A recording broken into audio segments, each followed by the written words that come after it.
Ertugrul Ghazi اس وقت پوری دنیا میں موضوع بحث ہے۔ پچھلے 5 سالوں سے ترکی، پاکستان، بھارت، عرب ممالک، یورپین ممالک، ویسٹرن دنیا اور امریکہ میں ارطغرل غازی کے کردار پر بحث ہو رہی ہے کہ یہ ہے کیا؟ کون تھا ارطغرل غازی؟ ارطغرل غازی واقعی کوئی حقیقی کردار ہے یا پھر ایک فرضی کردار ہے؟ کیا واقعی دنیا کی سب سے عظیم سلطنت خلافت عثمانیہ کا حقیقی بانی یہی ارطغرل غازی ہے؟ اسی نے عالم اسلام کو متحد کرنے کا خواب دیکھا تھا اور اپنے بیٹے عثمان غازی کی انہیں خطوط پر تربیت کی تھی۔ کیا واقعی ایک خانہ بدوش قبیلے کا سردار ہو کر دنیا کی 2 اہم طاقت منگولوں اور صلیبیوں پر برسر پیکار تھا اور دونوں کو شکست دے کر مسلمانوں کی عظمت رفتہ بحال کی تھی؟ موجودہ دور میں یہ بحث اسی لیے ہو رہی ہے کہ دسمبر 2014 میں ترکی کے سرکاری ٹی وی چینل TRT نے ایک ڈرامہ نشر کرنا شروع کیا، ڈریس ارطغرل۔ یہ 2019 تک جاری رہا۔ یہ ڈرامہ 5 سیشن پر مشتمل ہے۔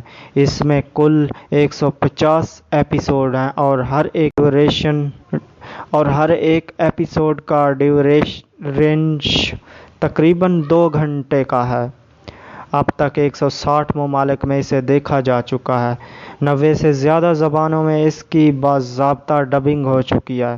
اس ڈرامے کو دیکھ کر کئی لوگ اسلام قبول کر چکے ہیں۔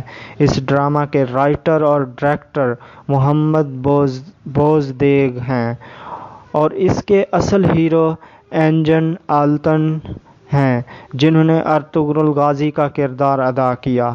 اس ڈرامے میں یہ دکھایا گیا ہے کہ 13ویں صدی میں کئی نام کا ایک ترک قبیلہ تھا جو منگولوں کے ظلم و ستم سے پریشان تھا۔ موسم، وبا اور پہاڑوں کی ٹھنڈک نے اسے پریشان کر رکھا تھا۔ بھیڑیں چرانا اس کا پیشہ تھا۔ اس قبیلے نے امیر حلب سے زمین حاصل کر کے شام کے علاقے میں وہاں اپنے قبیلے کو آباد کیا، جہاں صلیبیوں سے مسلسل اس کی لڑائی رہی اور بالآخر اس قبیلے کی جانبازوں نے حلب کے علاقوں میں صلیبیوں کے خفیہ قلعہ کو مسمار کر دیا۔ حلب کے شاہی محل کو صلیبی سازشوں اور غداروں سے نجات دلائی۔ اس قبیلے کا سردار شاہ سلیمان تھا، جس کی جنگ سے واپسی کے وقت دریا میں ڈوبنے سے موت ہو گئی۔ اس کے بعد شاہ سلیمان کا تیسرا بیٹا ارطغرل اس کا سردار بنا اور اس نے کچھ جنگجوؤں اور قبیلہ کے کچھ لوگوں کے ساتھ اناطولیہ کی طرف سے سفر کیا۔ اسی علاقے میں اپنا قبیلہ آباد کیا، جہاں اس نے منگولوں اور صلیبیوں دونوں سے مسلسل لڑائی کی۔ دونوں کو شکست سے دوچار کرتا رہا اور کئی صلیبی قلعوں کو اس نے فتح کر لیا۔ فتوحات کا آغاز ارطغرل غازی ہانلی بازار سے کیا، جو آج بھی ترکی میں موجود ہے اور یہ دنیا کے قدیم ترین بازاروں میں سے ایک ہے۔ ارطغرل کی جنگی صلاحیتوں اور کامیابیوں سے خوش ہو کر سلجوق سلطنت کے فرمان روا سلطان علاؤالدین کیقباد نے سوغوت کا علاقہ دے دیا اور ارطغرل کو وہاں کا سردار اعلیٰ بنا دیا۔ ارطغرل کی بیوی حلیمہ سے 3 بچے پیدا ہوئے۔ سب سے چھوٹا عثمان تھا، جس کے بارے میں ارطغرل نے کئی مرتبہ خواب دیکھا کہ وہ عالم اسلام کو متحد کرے گا اور دنیا کی عظیم سلطنت قائم کرے گا۔ خفیہ تنظیم سفید داڑھی والوں نے بھی عثمان کی آمد کا تذکرہ کیا۔ عثمان نے جوان ہونے کے بعد قبیلہ کی ذمہ داری سنبھال لی اور اپنے والد کی طرح یہ بھی منگولوں اور صلیبیوں کے خلاف برسر پیکار ہو گیا۔ عثمان کی قابلیت اور اس کی پوری مہم کو باضابطہ ایک ڈرامہ کارلوس عثمان میں اب پیش کیا جا رہا ہے، جس کے 19 ایپیسوڈ اب تک ریلیز ہو چکی ہیں۔ اس ڈرامے میں خلافت عثمانیہ کا قیام دکھایا جائے گا۔ ارطغرل کی پوری جنگی مہم میں شیخ ابن العربی نے روحانی پیر کے طور پر بہت مدد کی۔ اس کے علاوہ ارطغرل کے 3 بہادر ساتھ بامسی بے، ترگوت بے اور روشان بے اس کا بہت ساتھ دیتے ہیں، اور تقریباً پورا ڈرامہ انہی تینوں کی بہادری، شجاعت اور جان نثاری کے ارد گرد ہے۔ ڈرامہ میں بہت سلیقے کے ساتھ منگولوں کا ظلم و ستم، صلیبوں کی سازش اور اپنوں کی غداری دکھائی گئی ہے۔ ڈرامہ میں بتایا گیا ہے کہ جس طرح آج کے حالات ہیں، 13ویں صدی کے حالات بھی اسی طرح بدتر تھے۔ چنگیز خان کی فوج مسلمانوں کو تباہ و برباد کر رہی تھی۔ صلیبی مسلسل مسلمانوں کے خلاف سازشوں میں لگے ہوئے تھے، اور مسلمان بھی کم ہمتی کے شکار ہو چکے تھے۔ وہ صلیبیوں اور منگولوں کی سازشوں کا شکار ہو کر اپنوں کے ساتھ ہی غداری کرتے تھے۔ ان مشکل حالات میں ارطغرل غازی نے عالم اسلام کو متحد کرنے اور انہیں ذلت و خواری سے نکالنے کا خواب دیکھا، اور اس کو سچ ثابت کرنے کے لیے انہوں نے جدوجہد شروع کر دی۔ عیسائیوں، صلیبیوں اور منگولوں میں اپنا خوف قائم کر دیا۔ ان کی وفات کے 10 سال بعد ان کے بیٹے عثمان غازی نے 1299 میں سلطنت عثمانیہ کی بنیاد رکھ دی، اور پھر دیکھتے دیکھتے یہ سلطنت 3 براعظموں پر پھیل گئی اور دنیا کی سب سے لمبی مدت تک قائم رہنے والی اور سب سے مضبوط سلطنت بن گئی، جو 1923 تک قائم رہی۔ ڈرامہ میں بہت خوبصورتی کے ساتھ اسلامی تہذیب و ثقافت کو پیش کیا گیا ہے، جس کو دیکھنے کے بعد دنیا کا ہر مسلمان ارطغرل کو اپنا ہیرو، محسن اور عظیم مجاہد سمجھتا ہے۔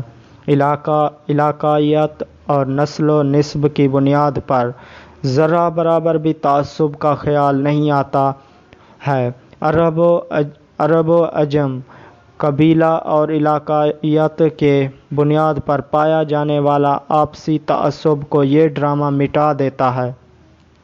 رائٹر کا حسن و کمال یہ ہے کہ اس نے اس میں ترکوں کو اپنی تہذیب کو بھی جگہ دی ہے، لیکن اس سے ذرہ برابر بھی دیگر علاقوں اور خطوں کے رہنے والوں کی دلچسپی پر کوئی فرق نہیں پڑتا ہے۔ ڈرامے کا کردار اس طرح ہے کہ عیسائی بھی یہ نہیں کہہ سکتے کہ یہ ہمارے خلاف جھوٹ ہے، بلکہ وہ بھی اسے پسند کرتے ہیں، اور کئی عیسائی فیملی ڈرامہ دیکھنے کے بعد ایمان لا چکی ہیں۔ یہ ساری تفصیلات ڈرامہ کے کردار کی تھی۔ اب آئیے یہ جانتے ہیں کہ حقیقت میں ارطغرل غازی کون تھا۔ تاریخ اس کے بارے میں کیا کہتی ہے؟ کیا ڈرامہ میں جو کچھ دکھایا گیا وہ تاریخ میں موجود ہے؟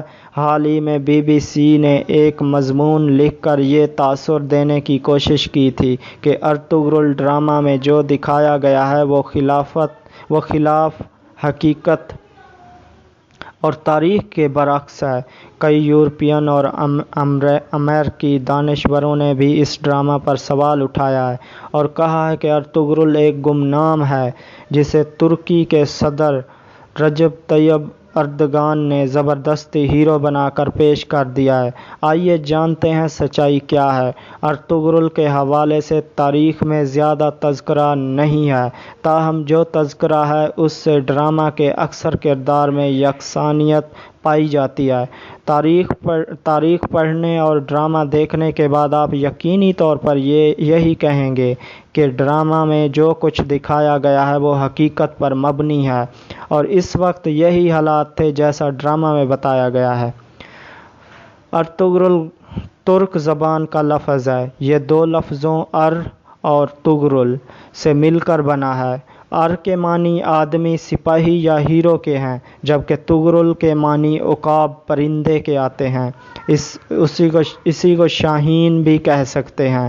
ارطغرل کی ولادت 1190 میں ہوئی اور وفات 1280 میں، یعنی 90 سال کی عمر میں ارطغرل غازی ایک بہادر، نڈر، بے خوف، عقل مند، دلیر، ایماندار اور بارعب سپاہی تھا۔ وہ ساری عمر سلجوقی سلطنت کا وفادار رہا۔ مولانا اکبر شاہ نجیب آبادی نے اپنی کتاب تاریخ اسلام میں لکھا ہے کہ ارطغرل اپنے 400 جنگجوؤں کے ساتھ اناطولیہ جا رہے تھے۔ وہاں انہوں نے دیکھا 2 فوجیں آپس میں لڑ رہی ہیں۔ ایک فوج جیت رہی تھی اور دوسری فوج شکست کھانے کے قریب پہنچ چکی تھی۔ ارطغرل نے اس وقت اپنے ساتھیوں کے ساتھ شکست خوردہ فوج کا ساتھ دیا۔ ارطغرل نے شکست خوردہ فوج کا ساتھ محض اپنی اس فطرت کی وجہ سے دیا کہ وہ کمزوروں اور مظلوموں کا ساتھ دینا فرض سمجھتا تھا۔ اس نے یہ جاننے کی کوشش نہیں کی کہ یہ فوج کون سی ہے اور اس کے بدلے کیا انعام ملے گا۔ ارطغرل کے حملہ کے بعد جیتی ہوئی فوج شکست سے دوچار ہو گئی اور جو فوج ہار رہی تھی وہ جیت گئی۔ اس طرح جنگ کا پانسا بدل گیا۔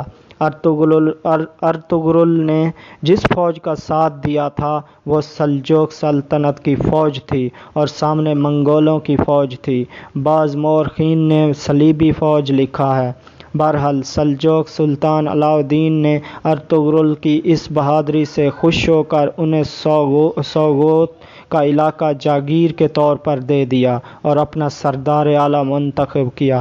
مشہور مورخ کیرولائن فنکل لکھتی ہیں کہ جس اناطولیہ میں یہ ترک قبائل پہنچے تھے وہاں بہت عرصے سے کئی نسلوں اور مذاہب کے لوگ آباد تھے، جن میں یہودی، آرمینیائی، کرد، یونانی اور عرب شامل تھے۔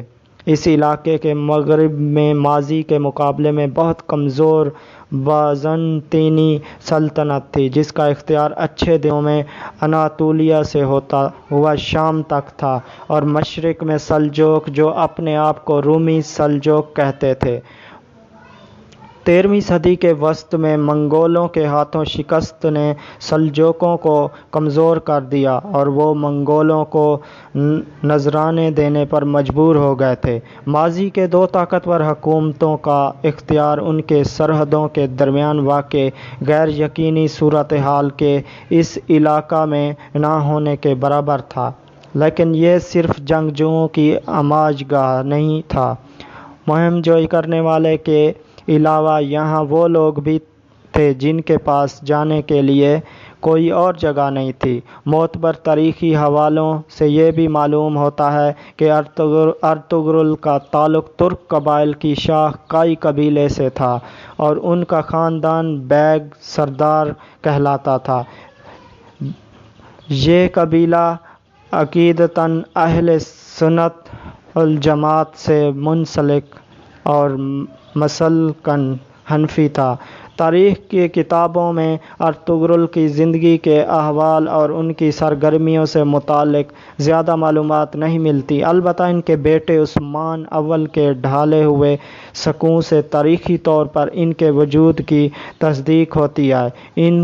ان سکوں میں عثمان اول نے اپنے والد کا نام ارطغرل ضرب کروایا تھا۔ 7 صفحات پر ایک قدیم دستاویز بھی ترکی میں موجود ہے جس میں ارطغرل غازی کی منگولوں اور صلیبوں کے ساتھ اور اس کے جد و جہد کا تذکرہ موجود ہے۔ عثمانی دستاویزات میں ارطغرل کا نسب کچھ یوں ملتا ہے: ارطغرل بن سلیمان شاہ بن قندوز، الپ بن کایا، الپ بن کوک، الپ بن سارکوک، الپ بن کائی۔ کائی قبیلہ انہی سے منسوب ہے۔ کئی مورخین نے لکھا ہے کہ ارطغرل غازی اسلام کی سربلندی کی خاطر جد و جہد کر رہے تھے اور اس وقت کے موجود ترک قبائل سے ان کی سوچ بالکل الگ تھی۔ ایک عظیم مشن اور مقصد کے تحت وہ ترک قبائل کو متحد کر رہے تھے۔ اور صلیبیوں اور منگولوں کے ساتھ لڑتے تھے۔ ان کی آرزو تھی کہ ایک عظیم اسلامی سلطنت کا قیام عمل میں آئے۔ وفات کے 10 سال بعد سب سے چھوٹے بیٹے غازی عثمان اول نے ان کا یہ خواب پورا کیا اور ایک عظیم الشان سلطنت عثمانیہ کی بنیاد رکھی۔ ترکی کے شہر سوگوت میں ارطغرل کے نام کی ایک مسجد اور ایک مزار ہے۔ ارطغرل کے بیٹے عثمان نے اس کی تعمیر کی تھی اور پھر عثمان کے بیٹے ارحان غازی نے اضافہ کیا۔ اسی مقبرہ میں حلیمہ سلطان اور ترگوت وغیرہ کی بھی قبریں ہیں۔ ناظرین کرام، ڈرامہ میں پیش کیے گئے پلاٹ اور تاریخ میں درج واقعات کا جائزہ لینے کے بعد ہم اس نتیجے پر پہنچے ہیں: ڈرامہ اور تاریخ میں کوئی تضاد نہیں ہے۔ ڈرامہ میں پیش کی گئی فکر جد و جہد صلیبیوں اور منگولوں سے لڑائی حقیقت پر مبنی ہے۔ ارطغرل کا تعلق ایک خانہ بدوش قبیلے سے تھا جس نے عظیم اسلامی سلطنت کا خواب دیکھا اور اس کا مشن پورا ہوا۔ اس کے نام سے منگولوں اور صلیبوں پر ہیبت طاری تھی اور آج اس کے کردار پر ڈرامہ بننے کے بعد پھر یورپ اور امریکہ پر اس غازی کا خوف طاری ہو گیا۔ یہ بھی سچ ہے کہ ڈرامہ میں کچھ ایسے کردار ہیں جن کا تعلق اس عہد سے نہیں ہے، جس پر ہم اگلی کسی ویڈیو میں بات کریں گے۔ تجزیہ نگاروں کے مطابق تاریخ پر بنایا گیا اب تک کا یہ سب سے مقبول ڈرامہ اس نے بالی ووڈ اور ہالی ووڈ کو بھی کافی نقصان پہنچایا ہے۔ یہ ڈرامہ اردو میں بھی دستیاب ہے، جس کے ایک سیشن کی ڈبنگ پاکستان کے ایک پرائیویٹ چینل نے پہلے کر رکھی ہے اور بقیہ اردو سب ٹائٹلز کے موجود ہیں۔ اب دوبارہ وہاں وزیر اعظم عمران خان کے حکم پر ڈبنگ ہو رہی ہے، جسے سرکاری ٹی وی پر دکھایا جا رہا ہے۔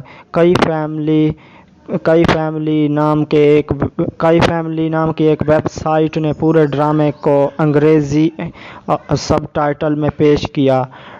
ڈیر لیس ارطغرل دیکھنے والے اپنا تاثر کچھ اس انداز سے سوشل میڈیا پر لکھ رہے ہیں: کتنی ہی فلمیں دیکھیں اور کتنا کچھ پڑھ ڈالا، لیکن ارطغرل جیسا کچھ نہیں ہے۔ یہ ڈرامہ نہیں، ایک شاہکار ہے۔ یہ ایک طلسم ہے، ایک جادو ہے۔ جس نے اسے دیکھا اس نے دیکھا، جس نے نہیں دیکھا وہ جان لے اس نے کچھ نہیں دیکھا۔